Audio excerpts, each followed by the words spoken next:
Sans patate. Oh merde. Sans patate. Sans patate. Je vais avoir sans patate. Oh. Bonjour à tous et bienvenue dans la cabane du ciné. Je suis ravi de vous retrouver pour cette nouvelle vidéo. J'espère que vous allez bien. Alors aujourd'hui on va revenir ensemble sur Les Trois Frères, un film phénomène de l'année 1995, un film culte de mon enfance.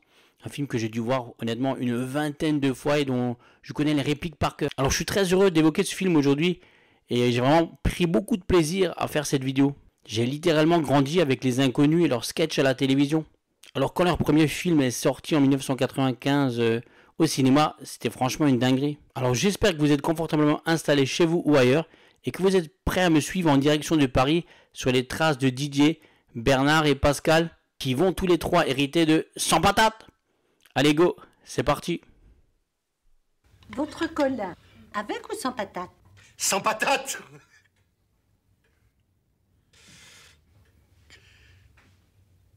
Alors Les Trois Frères, c'est quoi? C'est un film français sorti en 1995, réunissant les trois membres des Inconnus et réalisé par deux d'entre eux, Didier Bourdon et Bernard Campan. On va suivre les aventures de trois frères qui s'ignorent et héritent d'une fabuleuse fortune de 3 millions de francs. Donc ce qui équivaut environ aujourd'hui à 457 000 euros. Cependant, en revenant chez le notaire quelques jours plus tard, tout s'effondre. Ils découvrent que le délai pour prétendre à l'héritage a expiré. Huissier, police aux trousses, cavale, vol, mendicité et un gamin sur les bras. Les problèmes ne font que commencer et franchement, c'est pour notre plus grand plaisir. Ces trois frères se retrouvent chez un notaire parce qu'un jour ils apprennent, avec une lettre officielle, qu'ils ont un héritage de leur mère justement. Les Trois Frères ont connu un vrai succès et ont enregistré un total de 6,9 millions d'entrées en France, ce qui le classe encore aujourd'hui au 43e rang des films français de toute l'histoire du box-office français et le premier succès bien sûr de l'année 1995.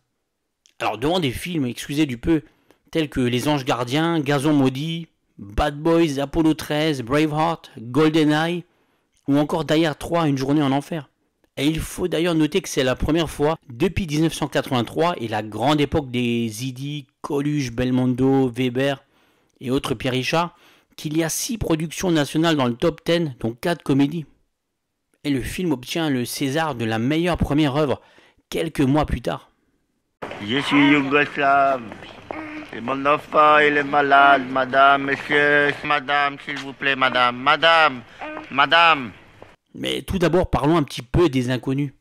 Pour ceux qui ne le savent pas, c'est un trio comique français qui réunit Didier Bourdon, Bernard Campan et Pascal Légitimus. Mais initialement, ils étaient 5, avec Smile et Seymour Bruxelles. Le groupe avait été officiellement créé le 23 juin 1984 et s'appelait Les 5. Mais Smile a très vite quitté le groupe, ayant l'impression de ne pas vraiment trouver sa place dans la bande, et il avait d'autres projets en solo. Qu'est-ce que c'est ça? Qu'est-ce qu'il fait là, lui? Putain, merde. 9h30, je suis à la bourre. Putain, merde. Oh. C'est à cause de la moquette de merde. Oh. C'est seulement en 1987 que le groupe devient Les Inconnus. Mais c'est en trio qu'ils deviennent vraiment populaires dans les années 90, grâce à leur célèbre émission parodique La Télé des Inconnus, dont certains sketchs sont également mis en scène lors de spectacles. La Télé des Inconnus, qui passe en première partie de soirée sur la chaîne Antenne 2, donc maintenant appelée France 2, est diffusée du 19 mars 90 au 9 janvier 93. L'émission a été un succès phénoménal, réalisant de fortes audiences jusqu'à 10 millions de téléspectateurs. Certains sketchs sont devenus cultes et leurs expressions sont reprises dans le langage courant. Pour moi, c'est un plaisir que de sortir choupette. Il est où le cucu? Elle est où la tétette? La tétette, cucu. Ah non. Vous l'aimez bien? Et en 1993, alors qu'ils sont au sommet de leur gloire, ils décident de mettre l'émission en pause, ayant l'impression vraiment d'être arrivés au bout d'un cycle. Mais ils continuent quand même à jouer leur nouveau spectacle au Casino de Paris. Alors on va dire que techniquement, vraiment, Les Trois Frères n'est pas leur premier film, puisqu'ils ont écrit et joué dans Le téléphone sonne toujours deux fois, réalisé par Jean-Pierre Vergne, sorti en 1985. Une comédie parodie de film noir qui fut vraiment un échec. Mais Les Trois Frères est leur premier film en tant que trio, et surtout c'est le premier film qu'ils mettent en scène. D'ailleurs c'est le producteur Claude Berry qui leur propose alors d'écrire un film qu'ils s'engagent à produire. Mais malheureusement c'est à ce moment-là, en raison de problèmes contractuels avec Paul Lederman, que le trio se divise. Ils estiment que la part que Lederman a touchée sur Les Trois Frères était injustement élevée. Or, il détient toujours tous les droits en ce qui concerne Les Inconnus et d'éventuels futurs films. Sans patate, putain. Avance, saloperie. Ne me touche pas. Sans patate, sans patate. A noter que Seymour Bruxelles avait déjà quitté le groupe en 1988 à cause de ce dernier ayant l'impression de se faire exploiter. Alors pour contourner cela, leurs deux films suivants, Le Pari sorti en 97, dont je ferai une vidéo sur la chaîne, et L'Extraterrestre, sorti en 2000, ne réunissent que Bernard Campan et Didier Bourdon. L'idée étant qu'avec 2 membres sur 3, ces films ne peuvent pas être considérés comme des créations des inconnus, et que donc Paul Lederman ne peut pas prétendre toucher de part. D'ailleurs, Lederman contestera cette interprétation et portera l'affaire en justice. Une médiation est finalement trouvée. Simple pression ici, regardez, aucune comparaison avec les autres téléviseurs, ça, la netteté est incomparable. On a l'impression d'avoir ces 3 personnes devant nous. Et en 2001, le trio se reforme enfin et tourne Les Rois Mages, un film dont je ferai également une vidéo sur la chaîne. Il faut quand même noter que les Inconnus sont les seuls artistes à avoir remporté les grandes récompenses françaises dans 4 domaines artistiques différents. Le Molière pour le théâtre en 91, le César pour le cinéma en 96, le 7 d'or pour la télévision en 90 et la victoire de la musique en 1992. Phénoménal. Auteuil et Passy, c'est pas du gâteau. C'est toi que je t'aime. Isabelle a les yeux bleus. Alors au niveau du casting, on retrouve bien évidemment les 3 membres des Inconnus. Didier Bourdon qui interprète le rôle de Didier Latour, un vigile de supermarché et grand lecteur de Montaigne à ses heures perdues bien sûr, qui est surtout un arnaqueur sans scrupules. Didier Bourdon est génial vraiment durant tout le film et certaines scènes, notamment celle avec sa belle famille, sont pour moi parmi les plus cultes de la comédie française. C'est à mourir de rire. C'est que il faut faire des bébés avec elle. Oui, oui, j'ai pas envie. Pardon? Non, parce que elle est moche, elle est gentille, mais elle est moche. Ensuite, Pascal Légitimus qui interprète Pascal Latour, un cadre d'une entreprise de communication publicitaire parisienne. Un arriviste mondain qui voit un peu trop haut et qui ne se focalise que sur sa carrière professionnelle. Excusez-moi, je suis encore dans les préparatifs, mais enfin, ça va bien se passer. Oh, mais c'est sympa. On se revoit à New York. Oui, installez-vous là, je vous en prie. Tiens, installe-toi, petite cacahuète là, dessert-toi. Et enfin, l'apprenti comédien Bernard Latour, interprété par Bernard Campan, qui vit vraiment un peu de la débrouille, le gentil comédien loser qui va de galère en galère. Monsieur Lam, c'est la fête. C'est pourquoi? C'est parce que finalement, moi j'ai un petit blême pour pioter ce soir, alors je vais savoir si c'était possible de me loger. Ensuite, on a Antoine Dumerle qui joue l'enfant. Franchement, je le trouve très bon et il a réussi à créer une belle alchimie avec le trio. Et il apporte au film des moments de tendresse et d'émotion qui sont bienvenus. Tu comprends pas? Si, je comprends, si. Bon, alors... On a qu'une vie, on va pas s'emmerder avec ça. On a également Elie Moon qui interprète Brice, l'assistant un peu teigneux. D'ailleurs, c'était son tout premier rôle au cinéma. Lui qui a une scène assez connue dans le film dont tout le monde se rappelle. Quel genre d'abstrait? Plutôt Braque, Vasarely? Plutôt braque. Ah, d'accord. Vasarely. Et un excellent Bernard Farcy qui joue le rôle d'un requin de la pub, à l'ego surdimensionné. Un peu une caricature de l'imbécile doré qui utilise tous les clichés du petit pouvoir.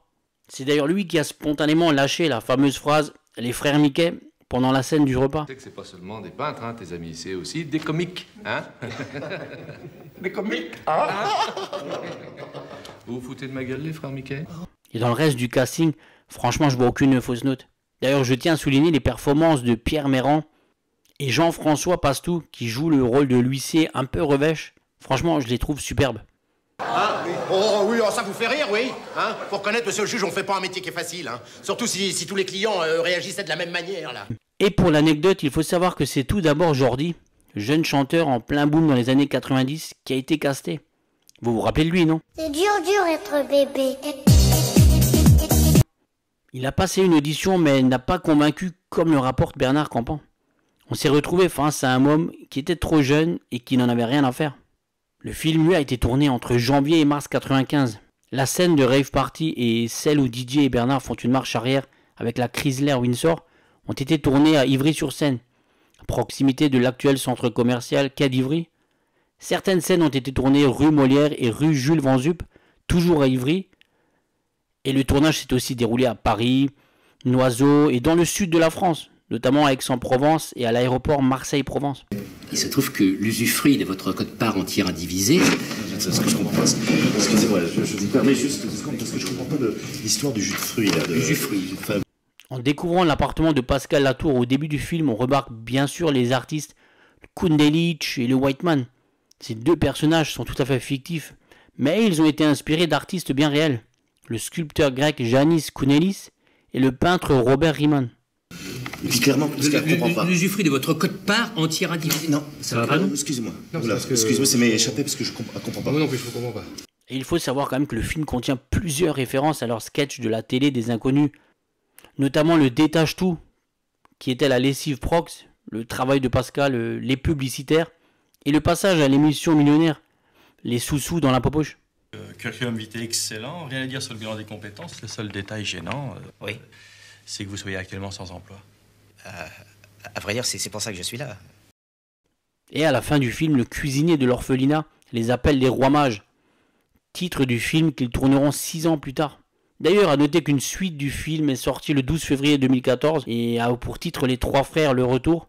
Mais franchement, il est beaucoup moins bien que ce premier opus, et ce n'est plus tellement spontané, si rafraîchissant que le premier sorti en 95, comme souvent d'ailleurs avec des suites. Non, j'entends bien, mais pour le client, l'aspect demandeur d'emploi a une connotation plutôt négative. Je comprends, mais enfin, faut être logique que si j'avais un travail, j'en chercherais pas, je veux dire. Vous savez, la logique aujourd'hui. Et en juin 2022, Didier Bourdon avait annoncé qu'un 3e volet des Trois Frères verra le jour, mais pour le moment, on n'a pas plus d'infos que ça à ce sujet. Pour conclure, Les Trois Frères, c'est avant tout le génie comique de la bande des inconnus, un vrai road movie burlesque. En 1995, tout le monde, ou presque, appréciait l'humour travesti des Trois Loufoques. Après les années splendides, dont la troupe sillonnait désormais le marché un peu en solo, les inconnus étaient alors, avec les nuls, les comiques de la décennie. Ils étaient quasiment inattaquables. Ouais, c'est vrai, parce que là, c'est un problème. Mais... C'est sûr, il est là le problème. Le jour où on saura combien d'eau Pierre-Jacques ont utilisé pour se laver le cul, on sera bien avancé, là. Il est donc aisé aujourd'hui pour moi, et pour ceux qui ont pu connaître ce trio au bel âge, d'éprouver un fond de nostalgie et d'indulgence à l'égard de ce qu'ils ont aimé hier. Et bien sûr que cinématographiquement parlant, le film Les Trois Frères, eh bien oui, ce n'est pas du grand cinéma. Mais ce genre de comédie populaire des années 90 avait d'autres buts que de ressembler à du vrai grand cinéma.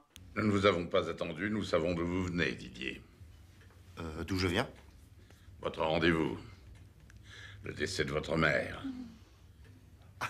Le film utilise pleinement ce qui a fait la popularité du trio. On peut supposer également que leurs nombreuses émissions TV les ont aidés à déjouer tous les pièges inhérents au passage sur grand écran d'humoristes à succès. Les Trois Frères fait vraiment partie aujourd'hui des comédies françaises du culte. Si ce film est ancré dans son époque, à cause de certaines références aux années 90 comme la Super Nintendo ou bien le Millionnaire, son humour, lui, n'a rien perdu de sa vigueur. La roue tourne, la balle se promène, elle va s'arrêter. Aïe, aïe, aïe, le million. Les jeux de mots fusent et la création est permanente avec eux. Mais bien plus qu'une simple réadaptation des nombreux classiques du trio, la comédie réalisée par Didier Bourdon et Bernard Campan campe avec une verve toute moquienne, une série d'observations sociales particulièrement acides. Les Trois Frères n'est donc pas une catastrophe, mais bien un mimi, un rara, un miracle. Un bijou de comédie d'une invention constante, une succession de gags et de scènes, toutes plus hilarantes les unes que les autres. Un indispensable pour les amateurs des inconnus et de bonnes comédies en général. Eh bien, c'est 100 000 francs, c'est une très très belle somme, Rachid. C'est nul, attends, je peux recommencer. Non, ça n'est pas du tout la règle. Alors pour les rares chanceux, ouais parce que vous êtes des chanceux, qui n'ont pas encore vu ce film, franchement, foncez les yeux fermés, vous allez passer un moment rafraîchissant, un moment excellent, et honnêtement, ça fait beaucoup de bien. Mais bien sûr, dit le renard. Alors, tu n'y gagnes rien? J'y gagne, dit le renard. Voilà ce que j'avais à vous dire sur Les Trois Frères. Maintenant, dites-moi vous dans les commentaires ce que vous avez pensé de ce film. En tout cas, moi j'espère vraiment avoir réussi à vous donner envie de découvrir ou de redécouvrir ce film culte. N'hésitez pas à vous abonner si ce n'est pas déjà fait, à mettre un pouce bleu si vous avez aimé le contenu, à partager sur tous vos réseaux sociaux, c'est comme ça que vous aidez à faire grandir la chaîne et à donner plus de visibilité au cinéma français, c'est important sur YouTube. Moi je vous dis à très vite pour une prochaine vidéo dans la caverne du ciné. Je vous embrasse, portez-vous bien, bye. À cause de la couleur du blé. C'est des conneries, ça. C'est des conneries. Dis, renard, petit.